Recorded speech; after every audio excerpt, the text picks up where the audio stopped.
What is going on, everyone? Welcome to the 7th episode of The Bats Cave. I am your host, Alex Bats. This is the weekly pop culture podcast where I dive in and talk about everything in the world of comics, movies, video games, TV shows, and more.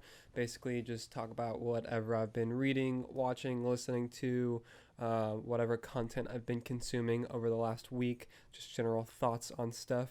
Right out of the gate, this episode may be a bit shorter than all of the ones before. I've been averaging about an hour episode, like just under, except for my Joker review, which was like an hour and a half, but that was an outlier as of right now. But most of my episodes have been right at about an hour. This one may be a little bit shorter. Which you can obviously see from the title. I am going to be talking about the Star Wars prequels for this episode. I have just recently, this past weekend, so I'm actually recording this a bit later than I normally do. I normally like to record on Sundays to give myself Monday and Tuesday to edit, but this past Sunday I was a little bit preoccupied playing Jedi Fallen Order all day. And so, yeah, I didn't record on Sunday. And then yesterday, was my first day, like, back working, like, for the work week. And I was like, oh, I don't really want to record, like, right after work today. So I didn't record yesterday. And so I'm recording this on Tuesday, the day before that it's going up. So I actually got home and just basically immediately started to record. Cause I have to, I'm not doing another break. I refuse to. I'm like kind of mad at myself for that. Like, I think it was like 3 or 4 weeks between episodes like 5 and 6, and like that sucked. That kind of bummed me out. I didn't like that. And so I'm not letting that happen again. I'm doing it. I'm recording this Tuesday night. I'll have it all edited and uploaded by the end of the night, ready to go Wednesday morning at 3 a.m. If you've got notifications on for like YouTube or Spotify or iTunes or whatever you use to listen, because I make these go live ridiculously early. That way they're ready for me to get the links ready for my post in the morning by the time I wake up.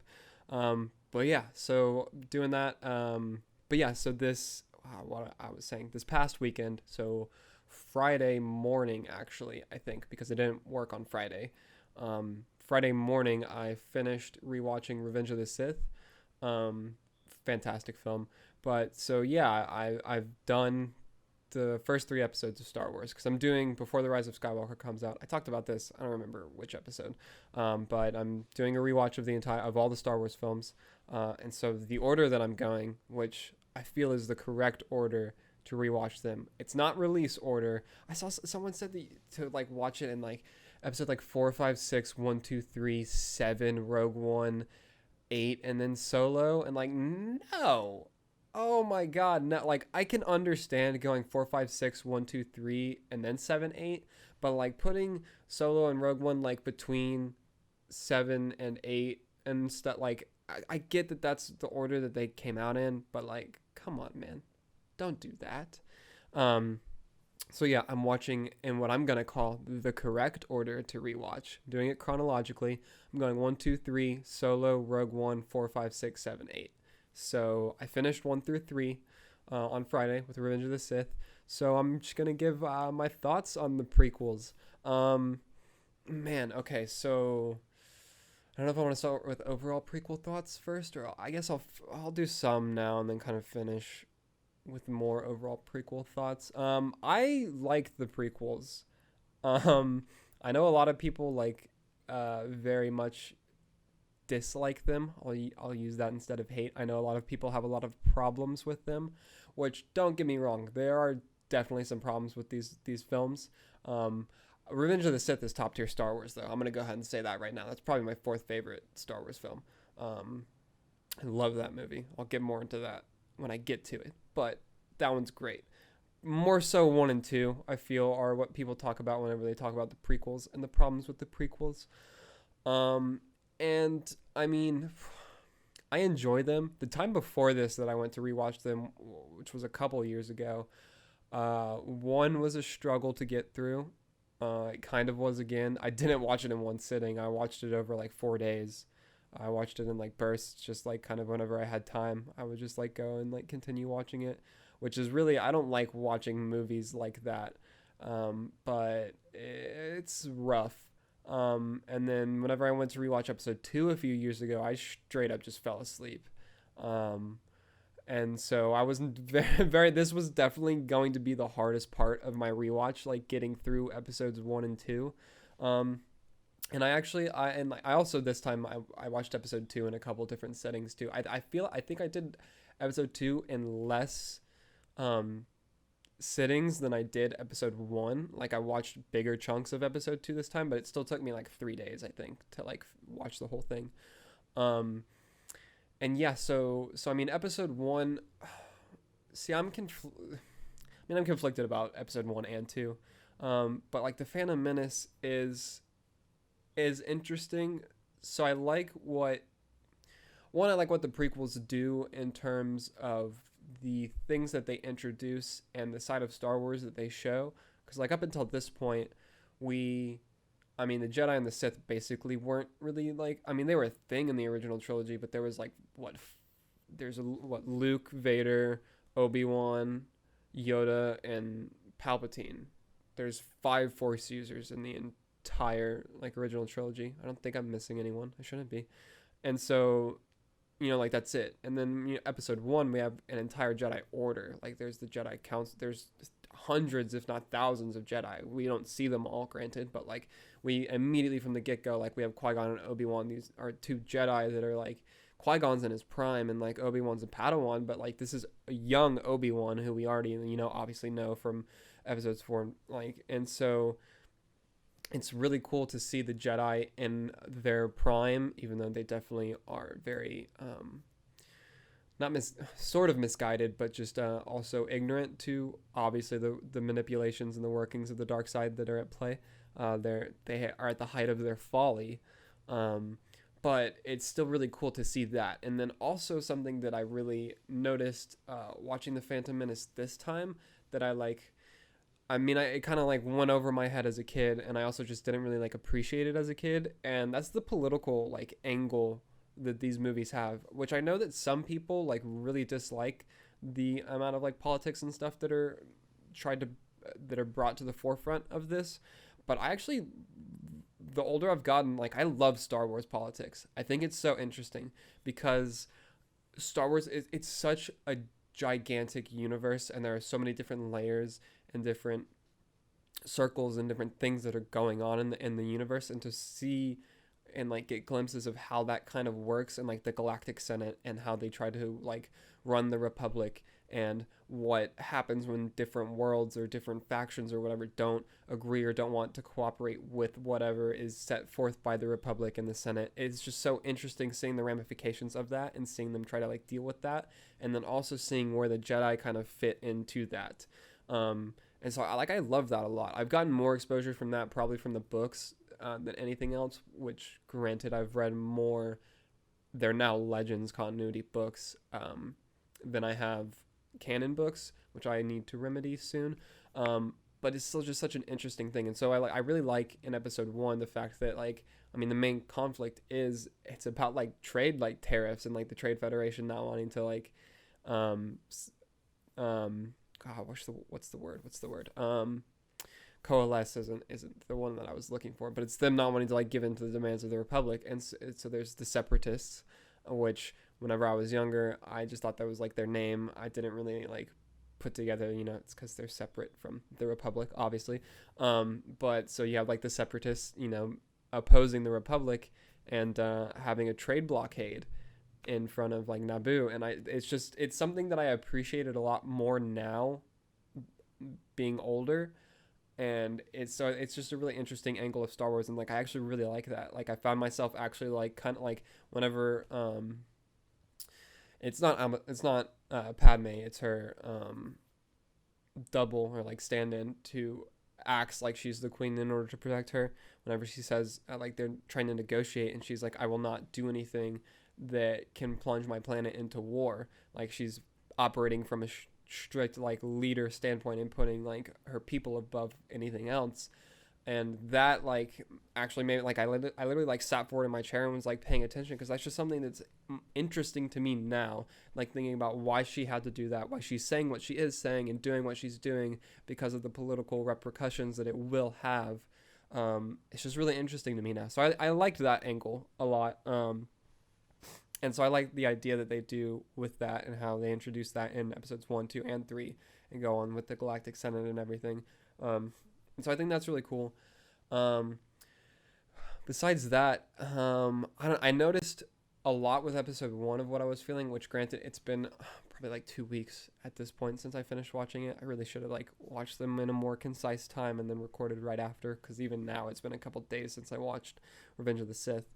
Um, but one thing that I found myself saying to myself whenever I was watching episode 1 was that so many, basically everything in that film feels like setup for what's to come in episodes 2 and 3, which granted it is, but to me it also kind of keeps it from feeling like its own film to an extent. Like there are definitely things that you can pick out and be like, well, that's definitely episode 1, and like that is like Jar Jar and the Gungans and like them facing the like droid army is a very episode 1 thing, obviously. Pod racing is a very big thing that's like unique to that episode. Like young Anakin just in general. The Duel of the Fates, which is very easily the highlight of the entire film, is obviously like a big episode 1 thing, but I feel like just most of the things as they were happening, I was like, well, they had to establish that so that we can get this later. Like they had to talk about that so that this will make sense later. Like they had to, it was just, I found myself thinking that a lot throughout the film, which isn't necessarily a bad thing, but it also just isn't too great. I get like it like I mean it is a prequel, but like it almost feels like a prequel to the prequels, if that makes sense. And so yeah, I noticed that Qui-Gon gives, or not Qui-Gon, Liam Neeson gives it a phenomenal performance as Qui-Gon. Love Qui-Gon. Ewan, of course, is great as Obi-Wan. Darth Maul is another huge standout for that movie. Obviously, huge fan favorite. I mean, he's just a badass. Like, what more can you say about Darth Maul? I will say that it is really funny watching the Phantom Menace now and the Duel of the Fates and seeing him be bisected and tossed down the seemingly bottomless pit, and just like knowing that he doesn't die from that is really funny now. Just to see, because you're like, oh yeah, you're not dead though. You like come back, even though I do know how he dies now, which I won't get into. I guess spoilers if you haven't seen the thing. But so yeah, that's cool. Duel of the Fates though. I mean, I guess I'll get to that. I don't really have like a whole lot of thoughts about episode 1 just in general. I mean, the dialogue, and this is the same for episode 2, it gets better in episode 3, but like just the dialogue in general is like super cringy in a lot of parts and just not great.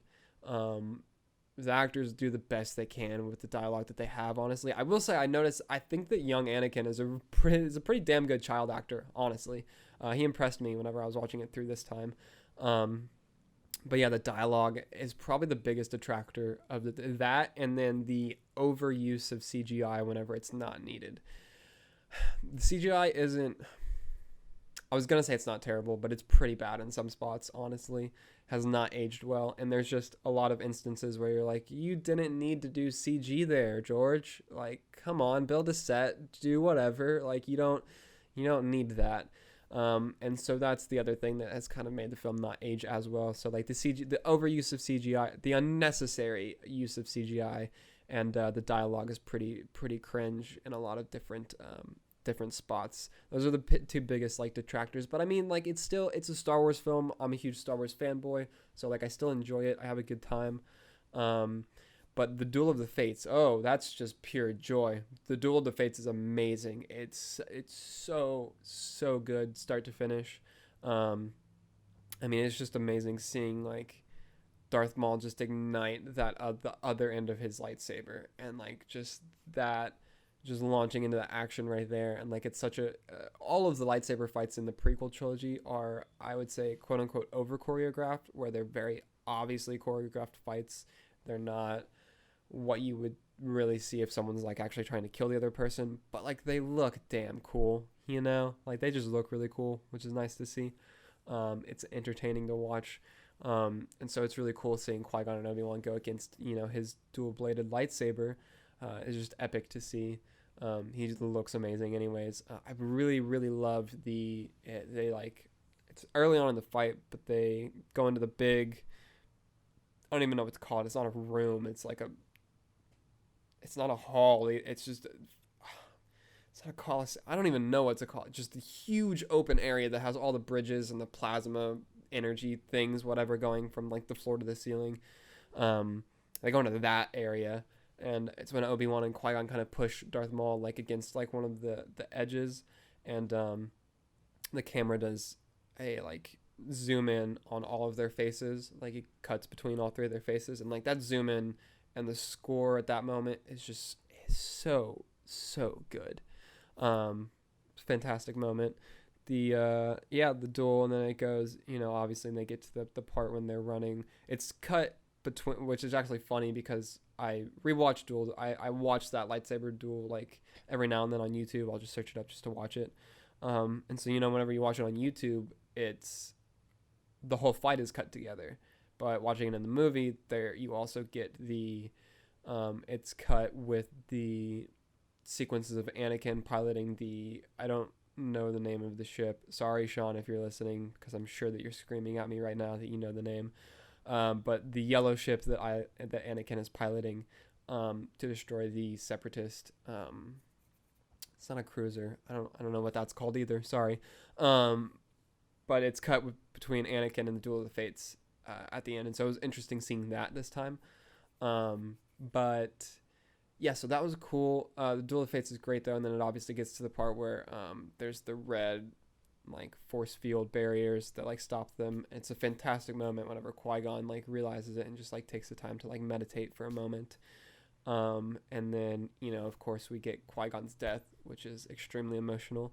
Even though it's coming, it still hits. Obi-Wan's reaction is heartbreaking. And then like I said, we get Obi-Wan doing his from the low ground to high ground move, just cutting Maul in half. Which is just great. It's fantastic.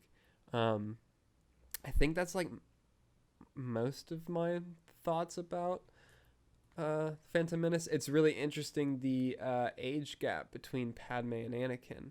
I know she's like, apparently, I don't know how accurate this is. I saw someone literally on Twitter like yesterday say that apparently Padme is supposed to be like 14 in the first movie, which I know that Natalie Portman was like 18, which was actually younger than I thought. I didn't realize that she was so young when they filmed the prequels. But apparently Padme is supposed to be like 14 in that film, which makes the age gap between her and Anakin better, I guess, because Anakin's like 9 or 10, like maybe 11. And so it's just really, it's interesting because like seeing them interact, they look like they're at least like 10 years apart. And so you're like, oh, this is kind of like awkward because but so that's definitely like something that kind of stands out with that movie.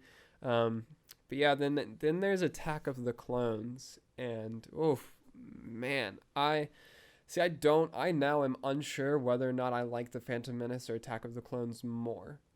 For a while, for the longest time actually, I was sure that I liked The Phantom Menace more than Attack of the Clones.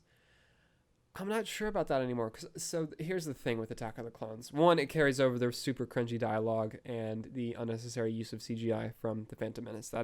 Those are both elements present in Attack of the Clones. Granted, the CGI is a little bit better. More time passed, so naturally technology got better. But it still does have those two problems. The cringy dialogue is maybe even more noticeable in this film than in the previous one. So those are still two pretty glaring issues with the film. But again, it has a story that I really love, like the story of the clone army being built for the Republic without the Republic really knowing about it. And, the introduction of Dooku and more stuff with the Separatists and everything just escalating is really, really cool to see. And then also on paper, the flourishing of the relationship between Padme and Anakin is really good too. But here's the thing with Attack of the Clones. So the first 20 minutes are good. I'd even say great, maybe, because we get Padme landing on Coruscant, and we have Anakin and Obi-Wan assigned to protect her. One, there's a really funny line whenever she sees Anakin again. She's like, you've grown so much, and it's just like, yeah, it's a completely fucking different guy. He's 15 years older than young Anakin. It's just really, really, and then you have Natalie Portman, who looks like almost the exact same. So it's just really funny to like see that. I don't know if that line was meant to be meta, probably, but it is. So that's just funny to see. But so the good part of the opening like 25-ish minutes of Attack of the Clones is whenever the assassination attempt on Padme happens. So we get that assassination attempt, which is good. And then the chase that ensues is fantastic, honestly. It's a great chase sequence. You have Anakin and Obi-Wan going and flying through Coruscant, doing crazy maneuvers, flying between all these different vehicles, all these different levels. You get a good look at like sort of the life on at least the upper layers and levels of Coruscant. There's so many people, so many vehicles. It's a really engaging and just like exciting chase sequence that you get. And it's like probably like 10 minutes or so, because it's a pretty like long chase sequence. And it's great. It's just it's a like I was sitting there watching it and I was like, wow, like this is awesome. This is really cool. There's a lot of good moments. It's like really fast and high paced for a second, and then it like takes a breather for a minute whenever Anakin and Obi-Wan are just like cruising, like looking for her kind of. There's some really good banter between the two. You really, really love I love the relationship between Obi-Wan and Anakin that you see in this movie. It's good. Can obviously tell that they've spent a lot of time together. They're like brothers. And so that's really good, and also makes it even more tragic whenever we get to episode 3. And so that's awesome. All that is great. And so you get that really cool sequence, and it ends roughly like 25 minutes into the movie, whenever the bounty hunter ends up killing themselves. I think they get shot by Jango. Yeah, they get shot by Jango Fett. Whenever Obi-Wan and Anakin finally get a hold of them. And so that's the end of the first 25 minutes. And then the movie just fucking sucks for about an hour and 15 minutes. Like, I just have no other way to put it. Like, it just does, like... So from that point on, you get Padme going back to Naboo, and Anakin is sent to go with her to guard her. And so we have them, and then we have Obi-Wan, who's investigating Jango Fett and uncovering the clone army and all of that stuff. And so the movie flips back and forth between those two threads with like intermittent scenes of like Mace Windu and Yoda talking at the Jedi Temple. I don't even remember what they said really. It's more like exposition to like explain stuff to the audience basically. But God, it just grinds to a halt, because you'll be with Anakin and Padme and they'll be bonding, which is good.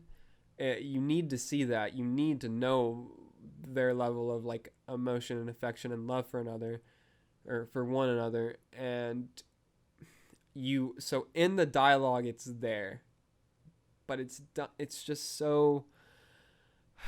It's just such cringy dialogue like the whole time, and they're just doing like nothing basically. Like they're just hanging out, chilling, kicking it. And so we'll get like a scene with them where it's just cringy dialogue and them not really doing anything. I will say Hayden Christensen gets way too much hate for his portrayal of Anakin. He does really, really good with what he has. You can see the conflict in him. I think he does that fantastically. So that his performance is not a complaint from me. Actually, I like his performance. I think it's good, but they're just doing nothing basically. And then, so you have that, and then you cut back and forth between that and Obi-Wan, who will just make like incremental progress in his investigation. So he'll spend like 4 to like 5 or 8 or whatever minutes with Anakin and Padme doing nothing. And then you'll go to Obi-Wan and spend like 4 to 8 minutes with him doing pretty much nothing. And the movie goes back and forth like that. And then, like I said, with those like spare scenes with Mace and Yoda at the Jedi Temple. And it goes back and forth between those for like an hour and a half. And it's so hard to sit through. Like, it just...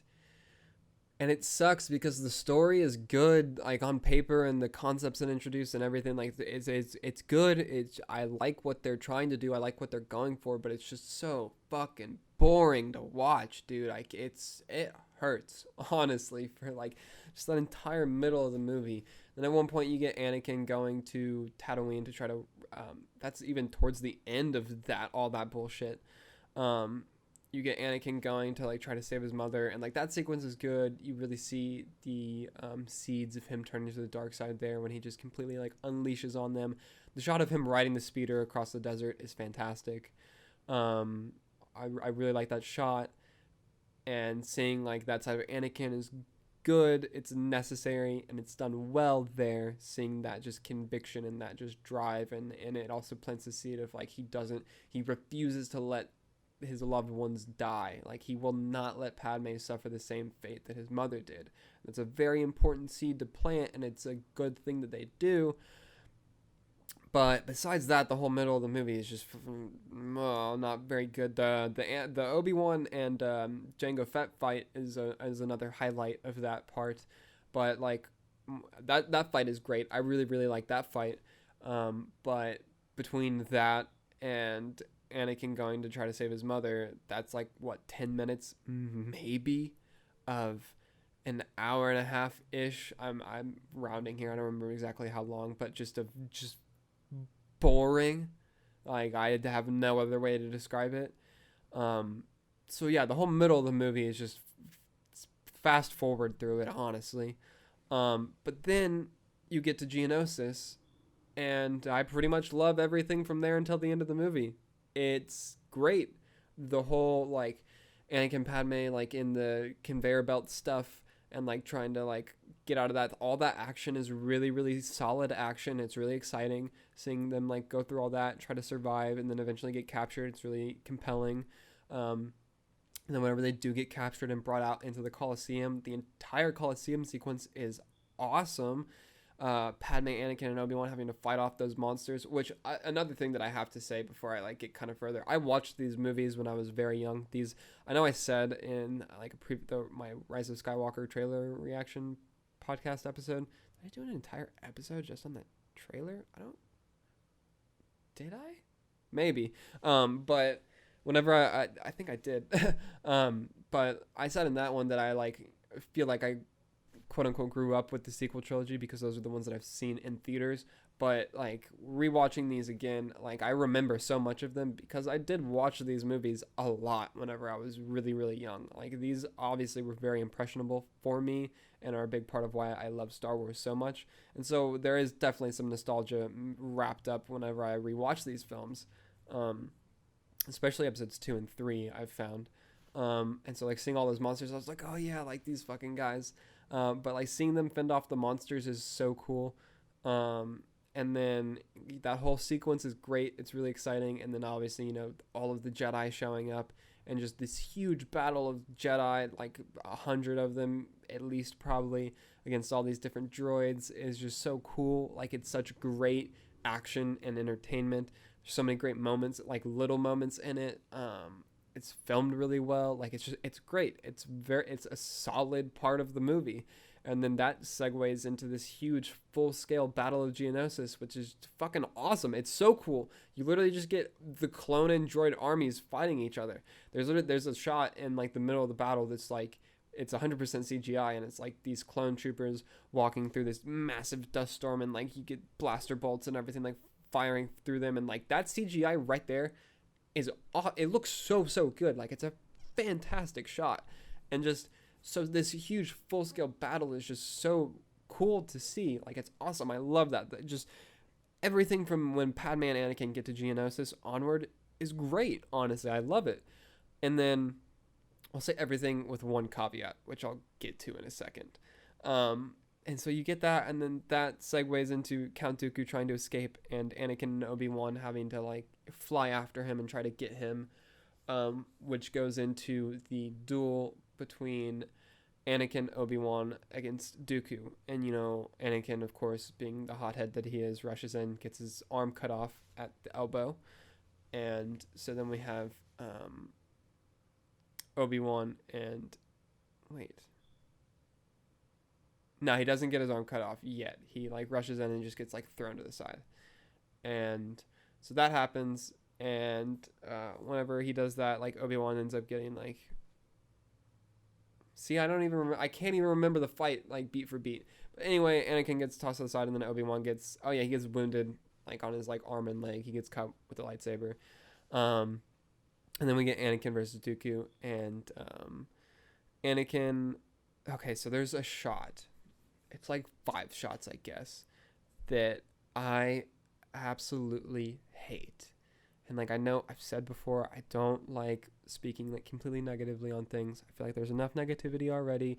I don't need to add more, but like I have there's a shot in the middle of this fight. It's whenever it's Anakin versus Dooku, and it's after Anakin, I think it's Anakin, it might be Dooku, I don't know, cuts the like power line thing, and so all the lights like in the area that they're fighting just go out. And there's a shot, it's a couple shots where it's like a close up of Anakin's face, and then it'll cut to a close up of Dooku's face while they're fighting. And in these close ups, you literally just have the lights from the lightsabers like going back and forth across their faces, and you just kind of see their arms moving. Like it's literally, you can see, like if you're watching the video podcast, like less of their body than you can see of mine right now. It's like almost shoulder length, like up, just like of their face, and you just see their arms. I'm trying to do it. My boom arm is in the way for me to wave properly, but like you see their arm just moving like this, and their face is just like stern and going, and you just get the light, and like it's awful. There's like 5 shots in a row like that. It's like Anakin like doing that, and then Dooku like doing that, and it's literally, you can't see the lightsabers at all. You can't see like the hits that they're deflecting. You just hear the lightsaber sounds, and you see the lightsaber lights, and you see their faces, and it's awful. It's god awful. I cannot believe that they filmed that, put that in the final movie, and people watched that in theaters. I literally would have been so mad seeing that in theaters the first time. I mean, granted, you're already like at the end of the movie, so you're not gonna walk out at this point. But like, what the fuck, man? It's so bad. The film lover in me just cringes so hard every time I add that, because like that is just like all of the worst things that you can do in a fight. You can't see any of the choreography. You don't know you have no idea how close they are to each other. You don't know the moves that they're committing. You have like no information. It's so bad. Okay, I'm sorry. I'm done ranting about that part. I have to every time. I can't stand it. But anyway, that happens, and then Anakin gets his arm cut off at the elbow, and then that was the one part that I was talking about that I don't like, and from the Geonosis stuff on, I don't like that part. Everything else is fine. Yeah, Anakin gets his arm severed at the elbow, and then Yoda shows up. I actually like little Yoda doing all his crazy acrobatic stuff, fighting Count Dooku. Props to, I can't remember the actor's name, but the guy who plays Dooku. That man commits to that duel, and he's fighting nothing in real life. There's nothing there, and he's going full force on that choreography, and mad props to him for that. Because he sells it. He does. You think that he's fighting a little Yoda. So that's really cool. I love whenever Yoda first shows up and he uses like the lightning, and then Yoda just palms that shit. He's like, "Oh, give me this lightning. Like, you think you can fucking do something with that?" So cool. But yeah, so that duel is really good too. I like it. It's a cool display of force powers, and then also seeing little Yoda just do all his crazy ass acrobatics and be a master with the lightsaber is pretty cool, and definitely unexpected. Like, if you haven't seen it before, you're like, oh, especially if, like, I can only imagine how that was for people who had seen 4, 5, and 6 and then went to see 2 in theaters, and then like Yoda's just always been this really like kind of like not crippled, but like just this really like old dude that couldn't really like move that well, and then he just starts busting out like quadruple backflips and shit. It's crazy. But yeah, so I like that. And then yeah, the film ends with Anakin and Padme like being married in secret, which is good. I mean, it needs to happen. It sets up Revenge of the Sith, which yeah, Revenge of the Sith. Oh, okay, I love this movie. Pretty much everything about it I love. The dialogue is better in this one. There's still some cringy elements, but I think Georgia cleaned it up. The CG holds up well. There's still some instances where I'm like, oh, you didn't need to use it there, but it's not as noticeable. and it's better. It holds up pretty well. So that's good. So like the two biggest like detractors for episodes 1 and 2 aren't really present in episode 3, or not nearly as much. And then also episode 3 is just like the entire culmination of everything, and so it's really just hitting you with like hit after hit after hit. So yeah, the movie like starts. I love the opening sequence of this movie. The whole thing, from the opening shot, how it goes from the opening crawl to the Republic destroyer or cruiser, I guess. And you're like above it, and the camera like goes towards it, and then the camera goes over the side of it to just open up into this huge full-scale space battle. Is so cool. And the camera like keeps going, continues in one shot, picks up with Anakin and Obi-Wan's ships, and like follows them like over like and through the battlefield for a second. It's such a fantastic, like it's a one shot, or it's a continuous shot, and it's a fantastic continuous shot. And it's the opening shot of the movie. It's so good. It sets the tone so well. And then the back and forth between Anakin and Obi-Wan in this sequence is fantastic too. You really get that brotherly bond again, that like back and forth. Anakin's more like playful, obviously sarcastic and stuff. It's so good. So them like going in and going to rescue the Chancellor is great. There's a lot of good moments of them like on the cruiser. R2 shines whenever he uses his like tar or whatever, and then his like thrusters to light those two droids on fire is a really cool moment. So yeah, there's just a lot to love in that opening sequence, and then we get the rematch with Anakin and Obi-Wan versus Dooku, and I love that sequence. I think it's really really good. It's choreographed well, and it's exciting to see. Obi-Wan gets taken out, and then we have Anakin going toe to toe with Dooku, and he wins and has Dooku as a hostage, and Palpatine's like, "Do it, kill him!" Like, come on, give in to your like hate. And Anakin he's like, "I shouldn't," and he's like, "No, do it though." And Anakin's like, "All right, I guess," and just beheads him. And the sound that they make the lightsabers produce whenever Anakin slides them across each other to like decapitate Dooku, and how that sound just reverberates for a second, is so powerful. Like, it just like hits you. You're like, it just makes you feel dirty. You're like, oh, that was wrong, because like he had him as Dooku didn't have hands at this point. He had just cut off his hands, and he's a prisoner, and then Anakin just beheads him. Like, and so that's pretty brutal, and that sound is just I can hear it perfectly in my head now. So yeah, that part is good. And then the Chancellor gets rescued. The like crash. Oh, the confrontation with Grievous is cool too. I love Grievous. Grievous is a really cool villain. His design is just awesome looking. He's just very menacing. Even with his cough. Watch Clone Wars if you don't know what that's about. But yeah, seeing Grievous is really cool. The like droids that they have to fight, that like keep fighting after they get like decapitated, are really interesting. I also have to like, as much I get obviously a lot of memories from this movie from rewatching it. This is the one that I've rewatched the most out of any Star Wars film. I would rewatch this all the time whenever I was younger, and I would watch the hell out of the bonus features on this movie. Like, I can remember the bonus features of this movie like as vividly as I do the main film. Honestly, I watch them so much. But aside from that, I also get a lot of memories from playing the PS2 Revenge of the Sith video game, which I've actually recently been contemplating literally buying a PlayStation 2 just to get this game again, to replay it. Even though it's probably not nearly as good as I remember, it's probably terrible, but like the nostalgia just makes me want to do it. So I'll keep y'all updated about whether or not I actually do that, because I'm strongly considering it. But yeah, so that's cool. The whole opening sequence is great. And then, yeah, I'm trying to... God, it's bad that I, like, watched this not even a week ago, and I'm struggling to remember the exact order of things.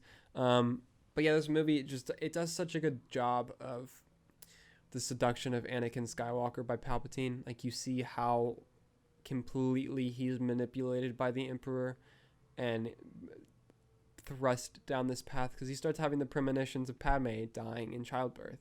That's the other thing that happened like immediately afterwards. The fact that Padme is pregnant is crazy. and like Anakin being so happy about that and just wanting nothing more than to protect his family. And then he starts having these premonitions about her dying, and he will do literally anything that he possibly can to prevent this from happening. And so that just makes him so susceptible to Palpatine. And so that happens. And yeah, it's just really, it's tragic seeing that. It really, like, watching this movie, like, hurts because the whole film, like, the good guys lose. Like, that's just what happens here. That's how it goes. That's how this story has to end, because we know where things are for episode 4 to like pick up. And so yeah, it's really just like the downfall of the Jedi and the fall and seduction of Anakin Skywalker to the dark side. And it's crazy. It's really emotional. It's all really well done. There's tons of great action in it. The whole sequence with Obi-Wan versus Grievous is great. I love that fight a lot. It ends in like the chase sequence, I think, is really, really cool too. The opening duel is great, especially whenever Grievous starts doing his like whirly lightsaber things with his 2 of his 4 arms. Does he do it with all 4 arms actually? I think he might. But like that part is crazy and like such good CGI too, because he's just fully like CG. He's not like there. And so that part's awesome. The chase sequence with him and Obi-Wan is really good, and then also the way the fight comes to an end is great. You know, the kind of hand-to-hand combat for a second, and Obi-Wan having to use the blaster. The way that Grievous dies is so brutal. Obi-Wan just straight up shoots him like his internals, and he just can bust. Like, he just puts a couple shots into him, and then just fire goes from his mouth and eyes, and it's crazy, honestly. It's a very brutal death. Really cool though. Fitting for Grievous. It's a Grievous death. I'll be here all week. But yeah, that sequence is really cool. It's really awesome that we get the Darth Plagueis name drop. I think that happens a little bit before Grievous's death from Palpatine, whenever he's talking about Darth Plagueis the Wise. I mean, he doesn't say Darth, but that's who he's talking about to Anakin, and talking about how Plagueis knew how to escape death and prevent those from dying, which I remember for the longest time there was a fan theory that Snoke was Plagueis. So I'm glad that's not the case. But yeah, and that just like plays into Anakin's fears and desires of being able to keep Padme and his family alive. And then yeah, Palpatine just like Anakin figures out that Palpatine's the like Sith Lord and goes to take the information to Mace. And Mace is like, we'll handle this, we'll do it. But then Anakin like can't let things go because he's just he's like, the Chancellor has offered me the opportunity to save the person that I love most. Like, how can I not try to do that? And so, you know, Anakin goes to interfere. And yeah, it's a crazy moment whenever he just like cuts off Mace's hand and saves Palpatine. And then Palpatine, you know, unlimited power. I'm not gonna do the voice, but the unlimited power meme happens, which it sucks that I can't help but laugh at that moment now, because it's an extremely serious moment. It's one of the most serious in the entire film, but it's just such a meme now that I can't help but laugh.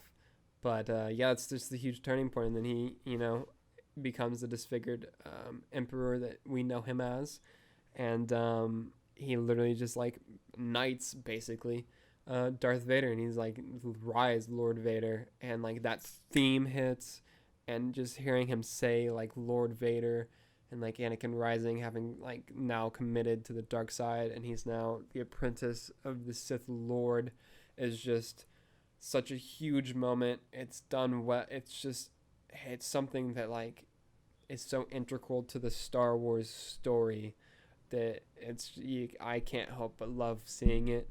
It's just monumentous. And so yeah, I like that. And from then we get the incredible shot of Anakin marching up the Jedi Temple steps with the clone troops behind him and his hood up. Fantastic shot of him doing that and then marching into the temple. Which also, if you don't know, there's a parallel shot whenever Kylo marches with his troops into The bunker at Crate in episode 8, one of the aerial shots is like the exact same. So Kylo mimicking his grandpa there. But yeah, and then of course, the slaughter of the Jedi at the temple, and then the very infamous, it's also turned into a meme, but it's a very like heartbreaking and really like traumatic scene whenever Anakin goes to the younglings and they're like, the one comes forward and he's like, Master Skywalker, like there's too many of them, like we can't do anything, like are you here to save us? And Anakin just ignites his lightsaber, and like the jump from like the youngling, like, oh dude, I'm about to cry right now, like it's on, like it's so sad and terrible, and like it's such a, like, it is, I feel like 100% the most unforgivable act that Vader, because at this point he is very much Vader.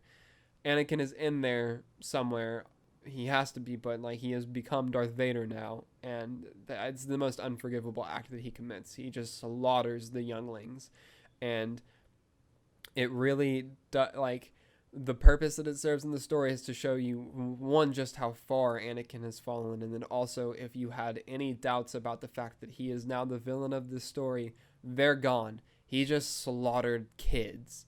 And so yeah, that's a crazy moment to see. So we get that, and then there's the Order 66 montage, which like execute Order 66 and seeing just all the Jedi fall is another really, really wild thing to see.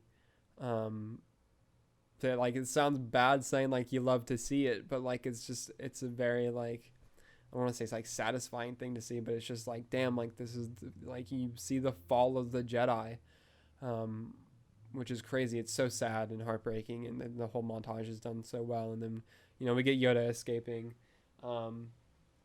And so we get that, and then this like leads into eventually the final confrontation between like Anakin and Obi-Wan. Like Padme, like Obi-Wan has said that Padme that he did terrible things. Obi-Wan and Yoda end up going back to the Jedi Temple and like look at the recordings, and Obi-Wan sees Anakin committing these atrocities, so he knows the truth, and he goes to tell Padme the truth, and she doesn't want to believe him, and so she goes to Mustafar, and of course Obi-Wan's on board. And you get the terrible scene of it's a good scene, but it's a terribly sad scene. Whenever Padme, it's so sad, because after Anakin's slaughtered all the Vader has slaughtered all of the Separatists, he sees Padme's ship arrive, and he runs to her, and they run to each other and they embrace because they love each other. And then Padme starts saying these things. And like Anakin's justifying it, and he's like, we can rule the galaxy, like you'll be okay, I'll make sure that we're okay, like my new empire will be golden, will be good. And she is just realizing how completely and utterly far he has fallen, and that he's not the person that she fell in love with. And she even said, like, she says, Anakin, you're breaking my heart. And like, honestly, which like is like a kind of corny line, but like the way that Natalie Portman delivers it, like, slow clap it out for that, because it's fantastic. I said fantastic like 80 times in this podcast episode. But yeah, it's great delivery. Her performance there is incredible. Then Anakin just gets enraged at the sight of Obi-Wan, because he thinks that Obi-Wan is trying to turn her against him, and that he succeeded in doing so. And it's their back and forth there is, I don't even know how to describe it really. It's such a, like, it's so sad, because they were so close. You got to see them being brothers in arms, and like they loved each other as like family. And now Obi-Wan like knows that he has to fight Anakin, and then you get the fight, the duel, and it's just it's a fantastic duel. It goes, like, the length is incredible, the scale, the emotion, just everything in the first 3 movies has been leading up to this, and then this, like, we've got 4, 5, and 6 if you watched those before, backing it into the, like, this is just the entire crux of the Skywalker saga is just hinging on this duel, this encounter, and it does not disappoint. It's incredible. The choreography is fantastic. I said it again. And I just love the distance traveled in this duel. Like, they start outside and they go back like into the conference room thing, through the conference room thing, through the corridor, all the way to the outside. They fight on the outside for a little bit. They fight on the like pipe thing where they're like off balance for a second. They go to like the like shield thing. They have to like hide from lava for a second. That thing collapses. They're like fighting on top of that as it's going through the lava river. They jump off of that onto these things on the river, and then like, of course, ending with like, don't try it, Anakin, like, I have the high ground, which Obi-Wan knows how to defend against the move that Anakin's going to try, because it's the same move that Obi-Wan used against Darth Maul. And of course Anakin tries it, and we see him get dismembered and then left to burn. And then just the dialogue from Obi-Wan, and whenever he's like, you were my brother, Anakin, like, I loved you, and like, you were the chosen one. Like, it's so hard to not like just tear up and just be like, oh my god, this is so sad. And like, Anakin's just screaming I hate you at him, like, and you're like, no, Anakin, you don't mean it, but he does, like, in this moment. And it's so heartbreaking and sad to see. And it's just, oh, it's done so well. It's all so good. Intercut with that's the Yoda and Palpatine fight, which is just like, whatever. I feel like George Lucas just was like, yeah, and then we can also have Yoda and Palpatine fight, because why not? Nothing comes from it at all. Literally, the outcome would have been the exact same if Yoda had just left the Jedi Temple and went into like solitude there. Like, literally nothing would be different. The fight didn't do anything, but I digress. It's still an enjoyable fight to see, but it's just, you're just kind of like, man, cutting in between like the fight that I really care about with Anakin and Obi-Wan. But yeah, so I mean, that one of the best lightsaber duels of all time, and it's a lot of people's favorite of the entire saga, and for damn good reason. Just everything put together, the choreography, the cinematography, the emotion, what it means to Star Wars, just all of it wrapped into one. It's just, it's so good. It is. I love it so much. So we get that, and then after that, it's really just like putting the final pieces into place for where things are in episode 4. We get the birth of Luke and Leia, and Padme dying in childbirth. They say that she lost the will to live. Apparently there's a fan theory that Palpatine manipulated and actually killed her through the Force, which I kind of like that a little bit, because that's just even more sinister. I mean, one, he tells Anakin that he killed her, which he didn't, just to manipulate him even further. But yeah, I think I kind of like that fan theory. I think that's interesting. But yeah, we get that, and then it was really cool too, because on Disney Plus, all the Star Wars movies are in 4K, which is nice. I love that, and so it was really cool seeing this in 4K. But then the shot, of Vader's helmet being put on, and him putting on the helmet, and like that first iconic breath. Oh, it's so good. It's incredible. It just chills. That's a moment. The whole way that scene is filmed is fantastic. I said it again. Make that a drinking game. Go back to the big. I mean, you're already here now, but like, yeah. Good luck. But yeah, that's great. We get the decision of General Organa and Obi-Wan and Yoda to split up the twins, Luke and Leia. Obi-Wan takes Luke to Tatooine, and Leia goes with General Organa. And yeah, it just sets up everything for A New Hope. The final shot is I want to say, is his name? I can't remember Luke's uncle's name. I want to say Gary, but I feel like that's not right. I don't know. I can't remember, which is bad. But the final shot is him and his wife holding Luke, and we see the twin sunset over Tatooine, the iconic twin sunset, and that's how it ends. And so yeah, it's just, I mean, Revenge of the Sith is just all the way through fantastic film. I love it a lot. Just what it means for the entire saga. The action is, I almost said it again, but the action is amazing. It's filmed really well. The cinematography is great. The score, oh my god, the score in all three movies is incredible, but the score in Revenge of the Sith especially, top tier. Thank you, John Williams. The writing in 3 is a lot better than in 1 and 2. Just everything about 3 I love a lot. So yeah, I mean, I don't know. I thought this episode was going to be shorter, but I ended up rambling for I'm almost at an hour now. So yeah, the prequels overall, love episode 3. It's probably my 4th favorite Star Wars film. Episodes 1 and 2 are unfortunately at the bottom of the barrel, but I do still enjoy them. I think that they're enjoyable films. I will struggle to call them great films just because of the flaws that they have. I don't even know if I can call them good films, because there's some things objectively that I'm like, yeah, that's just not good. But my Star Wars bias definitely helps me a lot with viewing them. I definitely like them. There are a lot of things that I like about episodes 1 and 2, even borderline love about episodes 1 and 2. And so yeah, I love the prequels overall. I mean, they do a lot of really cool things for Star Wars. They show us a side of Star Wars that we hadn't seen previously. The whole Clone Wars era is awesome. I'm actually I'm not at the middle. I'm at the beginning of watching through the entire Clone Wars series. I've never seen the whole thing. I've seen like 10 or so episodes of like the first season, so I'm doing that now. But yeah, the prequels do a lot right, even though they also get a lot wrong. But episode 3 alone, I feel like is worth it. So yeah, those are pretty much, I think, all my thoughts on the prequels. Overall, I love them. I love what they do for Star Wars. I love what they bring to the table. Seeing the fall of Anakin is heartbreaking, and yeah, it's interesting. Yeah, good movies.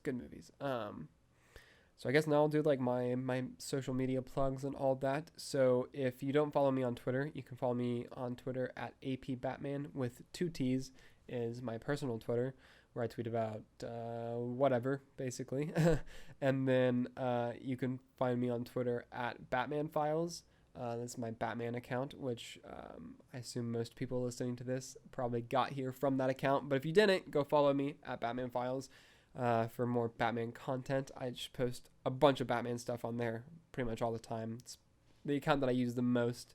And so yeah, be sure to follow that if you want some more Batman content. I might be changing my @ on that soon, because Twitter is doing their whole like Twitter purge thing starting in like a week or 2, where they're going to be deactivating a lot of accounts that have been inactive, freeing up some old usernames. And I got my sites set on a specific Batman related @. So I'm not going to say it for fear of someone going to take it before I can get it. But so we'll see how that happens. But then I'm also conflicted because I've kind of I've grown to really, really love the Batman Files @ kind of having that as my brand. So I don't know. We'll see. We'll see what happens. And then if you want, I said this the past couple episodes now, you can follow me on Instagram if you want. I don't really post on there anymore, unfortunately. I don't want to lie and say that I'll try to post more again. I might post more again at some point. I might start pick it up and do it again. But at apb.comics, if you want to go look at my old posts, I think they're pretty good. You can follow me on there. Also, be sure to follow at Comic Book Debate on Twitter and check out their website. They're one of the sites that I write for. They're awesome. There's a very great diverse group of contributors there that put out a lot of great content, just pop culture related stuff. Please be sure to give them a follow. I write for them. I'll have an article going up at some point this month of December. So be sure to follow them, and you can check out my past work on there too, which I'm very proud of. Also be sure to follow at Comics Bookcase. I think it might actually be at Comic Bookcase. There might not be an S, because I think the character limit is too much for Twitter. So be sure to follow at Comic Bookcase on Twitter as well. I write for them as well. There's a lot of really great people and talented people that write for that site and contribute there as well. It's a bunch of awesome people. So be sure to follow them. Check out my stuff there if you haven't already. And I think that's pretty much it. Be sure to leave a like, rate, and review for this episode on whatever platform you're using to listen. Any feedback is much appreciated. good or bad. Always looking to make the show better. Be sure to subscribe on YouTube if you haven't already and you're watching the video podcast. Be sure to subscribe, or I think subscribe is what you do on most other podcast listening things too. And turn on notifications to be alerted whenever these episodes go live, because again, they go live hours before I tweet about them. So if you want to be the first to listen, be sure to do that. And yeah, thank you so much if you made it this far. Thank you again for listening, and be sure to tune in next time. Later.